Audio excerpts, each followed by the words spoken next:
હવે સ્વાધ્યાય 1.5 લંબાઈનો નવો એકમ એવી રીતે પસંદ કરવામાં આવે છે કે શૂન્ય અવકાશમાં પ્રકાશની ઝડપ 1 એકમ થાય. જો પ્રકાશને સૂર્ય અને પૃથ્વી વચ્ચેનું અંતર કાપતા 8 મિનિટ અને 20 સેકન્ડ લાગતા હોય તો લંબાઈના નવા એકમ સંદર્ભે સૂર્ય અને પૃથ્વી વચ્ચેનું અંતર કેટલું થશે? હવે અહીંયા જુઓ, પ્રકાશનો શૂન્ય અવકાશમાં વેગ જે છે એને આપણે 1 એકમ પ્રતિ સેકન્ડ લઈએ. આપણને કહેલું છે કે 1 એકમ તમારે લેવાનો છે. હવે પ્રકાશને સૂર્ય અને પૃથ્વી વચ્ચેનું અંતર કાપતા 8 મિનિટ ને 20 સેકન્ડ થાય છે.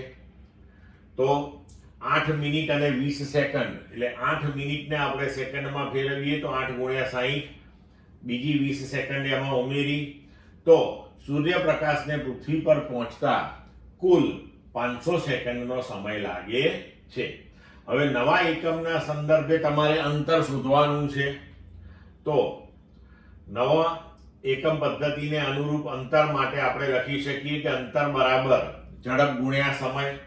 તો ઝડપ આપણે લીધી 1, લંબાઈનો નવો એકમ ભાગ્યા સેકન્ડ, અને સમય લાગ્યો 500 સેકન્ડ. સેકન્ડ આપણે કેન્સલ કરીએ તો d બરાબર 500 એકમ એટલે કે લંબાઈનો નવો એકમ આપણો અહીંયા આગળ મળી ગયો.